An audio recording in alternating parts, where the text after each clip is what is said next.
మరి అంత దుర్మార్గపు ఆలోచనలు, వికృతమైన ఆలోచనలు పెట్టుకుని ముందు దాన్ని ఏ రకంగా డిఫైన్ చేసుకుంటారో, నీకు నంబర్స్ లేకుండా ఎందుకు గేమ్ ఆడాలనుకుంటున్నారు, దానికి వాళ్ళ ఎక్స్ప్లెనేషన్ ఏముందండి.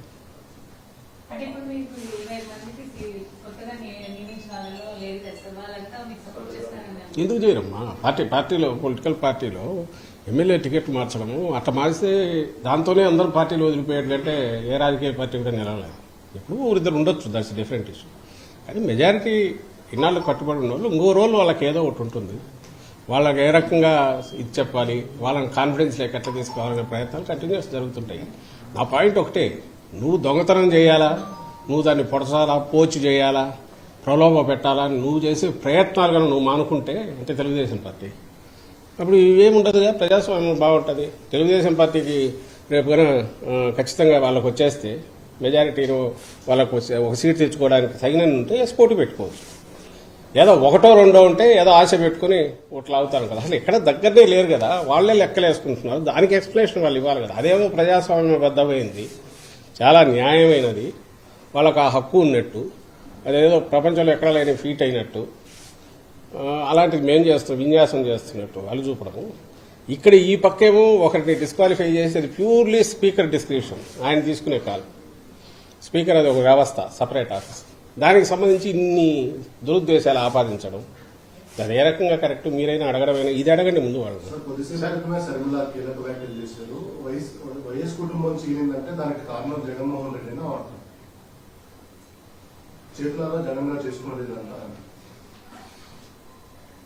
షర్మిల గారు గత 4 రోజుల క్రితం 5 రోజుల క్రితం హఠాత్తుగా రాష్ట్రంలో ఇక్కడ రాజకీయ తెర మీద ప్రత్యక్షం రావడమే ఒక కంటిన్యూస్గా ఒక హోరు క్రియేట్ చేయాలని ప్రయత్నం చేయడము, తన తిట్టే కార్యక్రమము, ఉపన్యాసాలు, వ్యంగ్యాస్త్రాలు రకరకాలు చూస్తూనే ఉన్నారు, అందరూ చూస్తున్నారు. సరే, ఆమె మాట్లాడిన మాటలకు సంబంధించి అన్నిటికీ సమాధానాలు ఎందుకు ఇవ్వాల్సిన అవసరం లేదంటే, ఇక్కడ రాజకీయాల గురించి కానీ, ఇక్కడ జరుగుతున్న అభివృద్ధి కానీ, ఇంకొకటి కానీ, రాష్ట్ర వ్యవహారాల గురించి కానీ ఆమె ఏమి అవగాహన ఉన్నట్టయితే లేదు, కనపడట్లా. అందువల్లే మాట్లాడే మాటల్లో అసలు దేనికి ఒకదానికి ఒకటి పొంతన ఉండట్లా. నా దృష్టిలో అయితే ఏదో ఎలక్ట్రీషియన్ కాంపిటీషన్ పిల్లలు ప్రిపేర్ అయి ఉంటారు, వాళ్ళకి ఆ సబ్జెక్ట్తో సంబంధం లేదు, ఎక్కడో తీసుకుంటారు, ప్రిపేర్ అవుతారు, ముక్కును పడతారు, బట్టి పెడతారు, పోయేసి దాన్ని డెలివరీ చేస్తారు. అలాగే కనపడుతుంది. ఇకపోతే ఈ ఫ్యామిలీ దీనికి సంబంధించి ముఖ్యమంత్రి గారు నిన్న అన్న కాంటెక్స్ట్ కానీ, అంటే గతంలో అది వాస్తవం. కాంగ్రెస్ పార్టీ రాజశేఖర రెడ్డి గారి ఆశయాలను తుంగలో తొక్కి, ఆయన పథకాలని పక్కకు తోసి, ఆయన కోసం మరణించిన వాళ్ళ కుటుంబాలను పరామర్శించాలని ఓదార్పు యాత్ర చేపడితే అడ్డంగా దానికి నో చెప్పి, దాని తర్వాత కక్ష సాధింపు చర్యలు మొదలుపెట్టి వేధిస్తున్నప్పుడు అది షర్మిలమ్మకు తెలుసు. ఫైనల్గా సోనియా గాంధీ దగ్గర కలిసినప్పుడు జగన్మోహన్ రెడ్డి గారు, విజయమ్మ గారు, షర్మిలమ్మ గారు వాళ్ళు ముగ్గురే ఉన్నారు.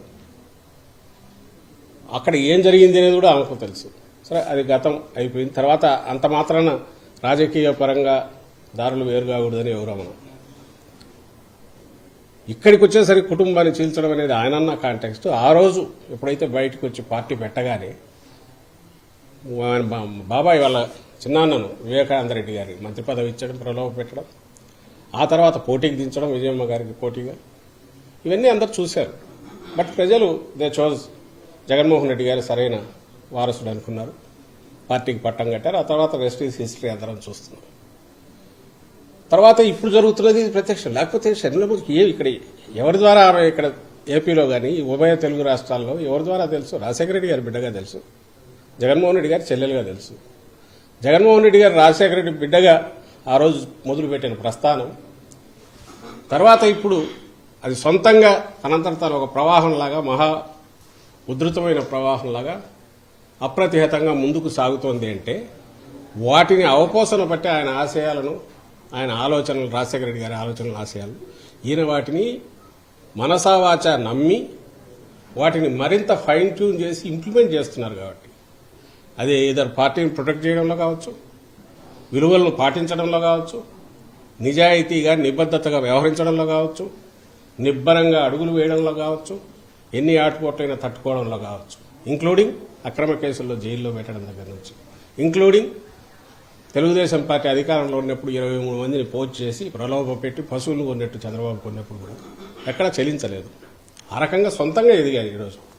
ఈరోజు జగన్మోహన్ రెడ్డి గారి తండ్రి గారు రాజశేఖర రెడ్డి గారు అని చెప్పుకునే రోజులు వచ్చాయి, విచ్ ఈజ్ ఏ తండ్రికైనా గర్వకారణం. ఆ దీంతోనే ఆమె ఈరోజు షర్మిలమ్మ ఇక్కడికి వచ్చినా, లేదా ఆమెకు ఏదన్నా కొంత గిరాకీ ఉండి ఎవరన్నా కాస్త ఇచ్చేసి గుర్తించినా దానివల్ల వచ్చింది. అది కూడా కాదనట్లే. ఆఫ్టర్ ఆయనకు రాజశేఖర రెడ్డి గారి బిడ్డ, జగన్మోహన్ రెడ్డి గారి చెల్లెలుగా ఆ కుటుంబంలో ప్రథమంగా ఉండే ముగ్గురికి ఇప్పుడు తల్లి జగన్మోహన్ రెడ్డి గారు, చెల్లెలు, వాళ్ళకి ఇచ్చే గౌరవం పార్టీ కార్యకర్తలు అందరూ ఇస్తారు, అభిమానులు అందరూ ఇస్తారు, గుండెల్లో పెట్టుకుంటారు. కానీ ఈరోజు క్వశ్చన్ చేసే ముందు ఏదైతే ఆమె రైజ్ చేసిన క్వశ్చన్, కుటుంబాన్ని చీల్చుకునేది నీ చేతులారా అని అన్నప్పుడు నాకు అర్థం కాని విషయం ఒకటే ఏదంటే, ఇంత శ్రమ పడ్డాము, ఇంత కష్టపడితే నాకు అన్యాయం జరిగింది అన్నారు.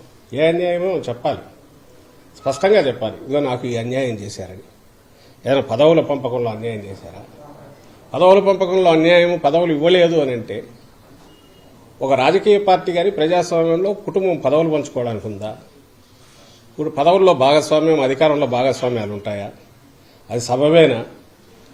అది చర్చకు అసలు చర్చించడానికి కూడా అర్హమైందేనా? అసలు అది ప్రజాస్వామ్యం ఎట్లా అవుతుంది, రాజకీయ పార్టీ ఎట్లా అవుతుంది? ఒకసారి మొదలు పెట్టాక రాజకీయ పార్టీ దాని స్వరూపం అది తీసుకుంటుంది. ఆ ఒక స్వరూపం తీసుకున్నాక అందులో ముందు నుంచి పునాదుల దగ్గర నుంచి ఉన్న వాళ్ళు ఉంటారు, ఎదుగుతున్న కొద్ది మధ్యలో జాయిన్ అయిన ఉంటారు. ఆ ప్రవాహం ఎంత అప్రతిహతంగా ముందుకు పోతుందో, ఎంత బలంగా కొత్త ఆలోచనలను కూడా తీసుకోగలుగుతుందో, అభివృద్ధి కాగలుగుతుందో అంతకాలం అది మనగలుగుతుంది, నిలబడుతుంది. లేకపోతే చరిత్ర కాలగర్భంలో కలిసిపోతుంది. ఉదాహరణకు ఆమె పార్టీని వైఎస్ఆర్ తెలంగాణ పార్టీ అని పెట్టారు. అక్కడ చిన్న ఏదో పెట్టారు, తిరిగారు, కష్టపడినారు అనుకుంటే మరి అక్కడ కూడా చాలా మందికి ఏదో వాళ్ళు కష్టపడి ఉంటారుగా. శర్మలమ్మ ఒకటే కాదుగా, చాలా మంది కష్టపడి ఉంటారుగా. మరి వాళ్ళ భవిష్యత్తు గురించి ఏం ఆలోచించారు? వాళ్లకు ఏం న్యాయం చేశారు? ఏ రాజకీయ పార్టీలో అది కుదురుతుందా? లేదా పదవి కోసం ఆమె ఆ రోజు తన అన్న కోసం నిలబడి ఆయన చేశారా? దానికి ఏమన్నా అది దాని గురించి స్పెసిఫిక్గా ఆమె ఏదైనా చెప్పగలిగితే దానికి ఎవరైనా ఆన్సర్ ఇవ్వచ్చు. అలా కాకుండా రెండో మాట అన్నారు, అన్యాయం జరిగినా సహించాము, కానీ తర్వాత వైఎస్ఆర్ గారి ఆలోచనలు వాటిని అమలు చేయలేదు. ఫస్ట్ దానికైతే ఖచ్చితంగా ఆన్సర్ ఇవ్వాలి. ఏం అన్యాయం చేశారు, ఏం అన్యాయం జరిగింది? ఆ రోజు అందరూ కష్టపడ్డారు. జగన్మోహన్ రెడ్డి గారు ఆ రోజు అడుగులు వేశారంటే ఆయన సొంత మాటల్లోనే లక్షలాది మంది కార్యకర్తలు కదిలారు, నాయకులు కదిలారు, త్యాగాలు చేశారు, ఇంక్లూడింగ్ హిమ్సెల్ఫ్ సఫరింగ్. ఆయన సఫర్ కాకపోతే అక్రమ కేసుల్లో 16 నెలలు జైల్లోకి పోవాల్సిన అవసరమే ఉంది అనుకో. కాంగ్రెస్ హైకమాండ్ ఆ రోజు వాళ్ళు డిక్టేట్ చేసిన దాని ప్రకారం ఊకొట్టి ఉంటే ఆయనకు వాళ్ళ మాటల్లోనే చెప్పారు, క్యాబినెట్లోకి తీసుకునే వాళ్ళము, తర్వాత ఫ్యూచర్లో సీఎం అయ్యేవాడు. ఏం ఆస్తులు లేకనా అనుకో, లేక బతకలేకనా? ఒక ఒక ఒక ఒక పాయింట్ దగ్గర డిఫర్ అయి ఓదార్పు యాత్ర వద్దనడంలోనే రాజశేఖర రెడ్డి గారి ఆలోచనలకో ఆయన ఆశయాలకో కాంగ్రెస్ పార్టీ అంటే సోనియా గాంధీ కానీ రాహుల్ గాంధీ కానీ వాళ్ళు సమాధి ఘట్టాలను చూస్తున్నారు. వాటిని సజీవంగా ఉంచాలి, ఆచరణలోకి చేతనైనంత తీసుకురావాలి అనే ఉద్దేశం అది కూడా ఇమిడి ఉంది దాంట్లో. రాజశేఖర రెడ్డి గారు ప్రేమించిన ప్రతి గుండె ఆయన ఎందుకు అభిమానించిందంటే ఆయనలో ఉన్న కరుణ, మానవత్వం, ఒక మంచి పరిపాలకుడుగా ఉండడము, మేలైన పాలకుడుగా తమ బాగోగులు చూసుకుంటున్నాడని ఏదైతే ఒక భరోసా ఉందో అది నేను ఆయన బిడ్డగా ఇవ్వాలి అని జగన్మోహన్ రెడ్డి గారు అనుకున్నది కూడా ఓదార్పులో ఉంది. అలాంటి ఓదార్పు యాత్రను ఎప్పుడైతే వాళ్ళు అడ్డుకున్నారో, కంటిన్యూ చేశాక హెరాస్మెంట్ ఏ స్టేజ్కి పోయిందో మీకు తెలుసు. ఇలా కాదని సొంత బాబాయిని పక్కకు, ఆయన చిన్నాన్నను పక్కకు లాగి ప్రలోభ పెట్టి మంత్రి పదవి ఇచ్చాక బయటకు వచ్చేశారు. వచ్చి పార్టీ పెట్టాక ఇంకా హెరాస్మెంట్ ఎక్కడికి పోయింది? 16 నెలలు అక్రమ కేసుల్లో పెట్టారు. ఆ కేసులు నడుస్తూనే ఉన్నాయి. అవి అక్రమ కేసులు అనే విషయం ఆ పార్టీ నాయకులే పదే పదే వాళ్లే చెప్పారు. ఇంక్లూడింగ్ ఇప్పుడు రాజకీయ దీంట్లోకి వచ్చిన, తెర మీదకి వచ్చిన అప్పట్లో ఇన్వెస్టిగేట్ చేసిన లక్ష్మీనారాయణ గారు కూడా ఆ కేసు దాని స్వరూపం ఎంత అంటే ఇదిగో ఇంతే ఇంతకు మించి లేదని ఆయన కూడా చెప్పారు అప్పట్లో ఇన్వెస్టిగేటివ్ ఆఫీసర్.